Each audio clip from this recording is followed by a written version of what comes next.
यही वजह थी कि इन्हें लगा कि इतनी मेहनत से वर्दी प्रक्योर करी है और वर्दी इनको फिट भी आ रही थी और इनको लग रहा था कि जैसे कभी कोई बहुत ही टीम इनके पास पहुंच जाती है या कोई ऐसा मौका आ जाता है कि वर्दी पहन के एस्केप करना पड़े, तो वो भी इनके प्लान में था। 29 मई को एक बहुत ही दर्दनाक इंसिडेंट हुआ था जो कि हम सब जानते हैं। पंजाबी के मशहूर सिंगर थे जिनका इंटरनेशनल फेम भी था, शुभदीप सिंह, जिनको पॉपुलरली सिद्धू मूसेवाला के नाम से जाना जाता था। तो उनकी एक बहुत ही ब्रेजन किलिंग हुई थी और जवाहर के विलेज जो कि डिस्ट्रिक्ट मानसा एरिया में आता है, वहाँ पे ये इंसिडेंट हुआ था। जैसा कि आप जानते हैं, स्पेशल सेल लगातार बड़े केसेस पे, जहाँ पे हमें लगता है कि इंटरस्टेट रेमिफिकेशंस हो सकती हैं, वहाँ पे काम करता आया है।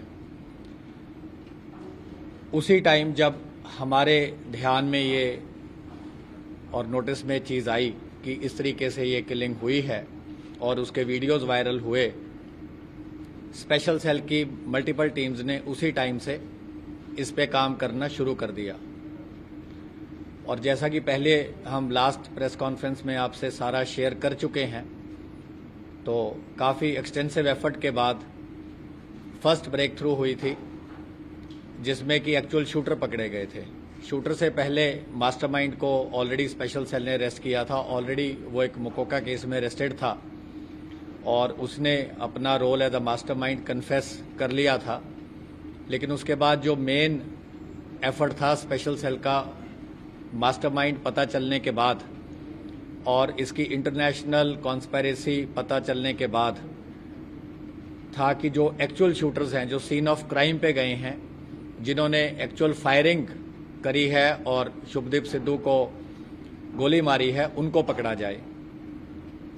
तो फर्स्ट जो हमारी ब्रेक थ्रू थी 19 जून को, उसमें हमारी न्यू दिल्ली रेंज की टीम ने under supervision of Pramod Kushwaha DCP और हमारे एसीएसपी हृदय भूषण और मिस्टर नेगी एंड बाकी सारी जो न्यू दिल्ली रेंज की टीम थी, इन्होंने प्रियव्रत फौजी को अरेस्ट किया, कशिश कुलदीप को अरेस्ट किया और तीसरा केशव, जिसने सारी रैकीज करी थी, शूटर्स को ट्रांसपोर्ट किया था, उसको अरेस्ट किया। उनकी अरेस्ट के बाद भी हमारी टीम्स लगातार इस केस पे मेहनत करती रहीं और हमारी टीम्स को ये था कि जल्द से जल्द जो अभी बाकी 4 शूटर नहीं पकड़े गए और जो लोग इनको मेन शरण दे रहे थे, इनको लॉजिस्टिक्स प्रोवाइड कर रहे थे, इनको हाइड आउट्स प्रोवाइड कर रहे थे, इनके वेपन संभाल रहे थे, इनको गाड़ियां दे रहे थे, उन पे भी एक्शन किया जाए। उसी के चलते कल देर रात तकरीबन 11 बजे के आसपास हमारी टीम, जो कि लगातार 6 स्टेट में इनके पीछे लगी थी, मध्य प्रदेश, झारखंड, उत्तर प्रदेश, हरियाणा, गुजरात और दिल्ली, इन सारी जगहों पे 1-2 बार हमारी टीम ने इनको मिस भी किया, लेकिन उन्होंने फिर भी अपना एफर्ट नहीं छोड़ा और पीछा करते रहे। जो भी लीड मिलती रही उसको बड़ा डिलीजेंटली डेवलप किया और कल रात तकरीबन 11 बजे जब आईएसबीटी में अंकित सिरसा, जो कि सबसे यंगेस्ट शूटर था, one of the most desperate था, जिसने दोनों हाथों से फायरिंग करी और जो सबसे करीब जाके जिसने गोलियां चलाई, उसको अरेस्ट किया। जो उसका साथी था सचिन भिवानी, इसको भी इसके साथ अरेस्ट किया गया। सचिन भिवानी ने इनको तमाम सपोर्ट प्रोवाइड करी। वारदात से पहले ये जब उकलाना मंडी में रुके, सिरसा डिस्ट्रिक्ट में रुके और फतेहाबाद में मूवमेंट हुई, तमाम जगह पे, और इंसिडेंट के बाद तोशाम में, फतेहाबाद में, पिलानी में, बाद में कच्छ एरिया में, उसके बाद जो 6 स्टेट्स मैंने आपको बताई हैं, उसमें भी जितनी मूवमेंट इनकी हुई, उसमें सचिन भिवानी और इसका एक साथी कपिल पंडित, इन्होंने मेन रोल प्ले किया।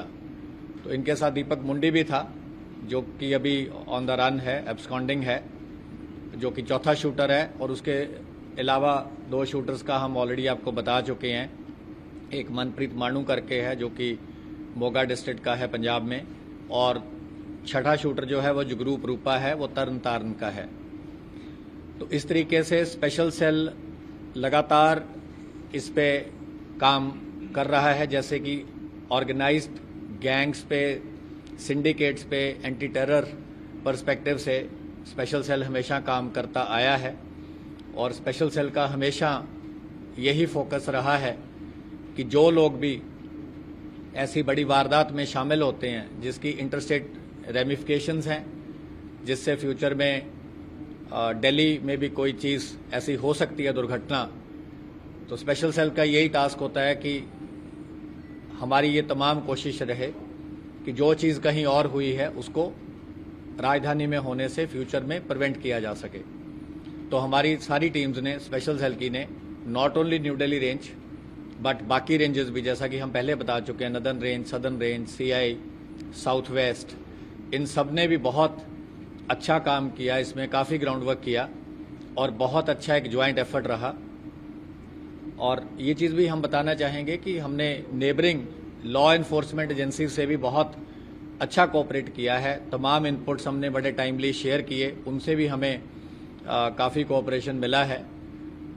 और ये एक ज्वाइंट एफर्ट है जिससे कि ये जो शूटर्स थे जिन्होंने इतनी प्लानिंग से सारी वारदात को अंजाम दिया था, और इनको जैसा कि हम पहले बता चुके हैं कि फौरन से डायरेक्शंस आ रही थी, और गोल्डी बराड़ का हमने पहले ही बताया है कि एक दिन पहले भी उसकी कॉल आई थी 28 तारीख को, जब इनको बोला गया कि कल ये वारदात को अंजाम देना है।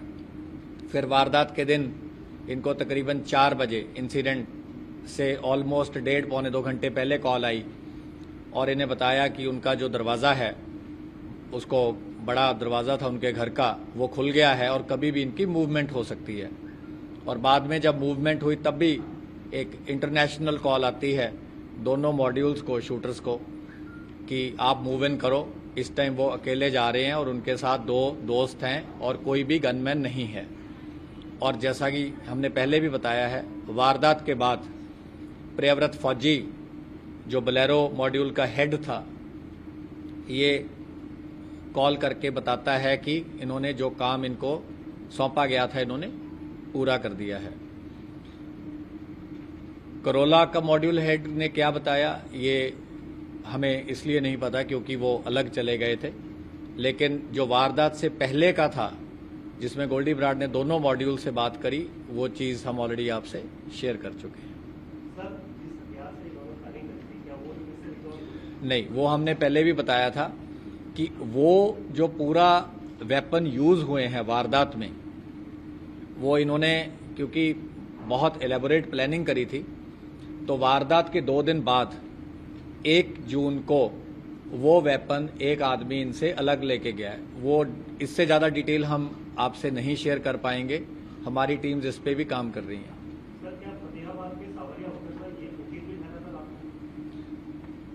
सावरिया होटल में ठहरे थे, आपकी नॉलेज करेक्ट है, लेकिन उसकी ब्रेकअप हम आपको अभी शेयर नहीं करना चाहते। सचिन कहाँ मूवमेंट कराते हुए लेके गए? क्योंकि 4 शूटरों को इसने पनाह दी थी। 4 शूटरों को पनाह दी थी, तो फतेहाबाद रुके, तोशाम रुके, पिलानी रुके, कच्छ रुके, मध्य प्रदेश रुके, बिलासपुर एरिया मूवमेंट हुई, यूपी रुके, झारखंड रुके, तमाम मतलब एनसीआर में भी इनकी मूवमेंट हुई, हरियाणा उसके बाद दोबारा फिर मूवमेंट हुई। तो ये ऑन द रन रहे हैं। 29 मई को इंसिडेंट हुआ था और कल 3 जुलाई थी, तो आप ये अंदाज़ा लगा सकते हैं कि पिछले तकरीबन 34-35 दिन में इन्होंने 34-35 ही शायद लोकेशंस बदली। एक जगह में 1 या 2 दिन से ज़्यादा ये बिल्कुल नहीं रहते थे, क्योंकि इनको पता था कि इनको मल्टीपल टीम्स इनके पीछे हैं। तो ये काफ़ी इन्होंने जो कर सकते थे बचने के लिए इन्होंने किया। अंकित गया था। हमने आपको लास्ट टाइम भी बताया था कि प्रियव्रत फौजी जो था ये बिना मास्क के ये 2 से लेके 7 तारीख तक जून को ये गुजरात कच्छ एरिया में रुके। तो प्रियव्रत फौजी जो था ये बिना मास्क के घूमना शुरू कर दिया। वैसे तो इसने अपनी दाढ़ी जो थी, जो इसकी फोटो में सर्कुलेट फोटो हुई थी, वो काफी उसको क्लोज कट करवा लिया था हुलिया चेंज करने के लिए।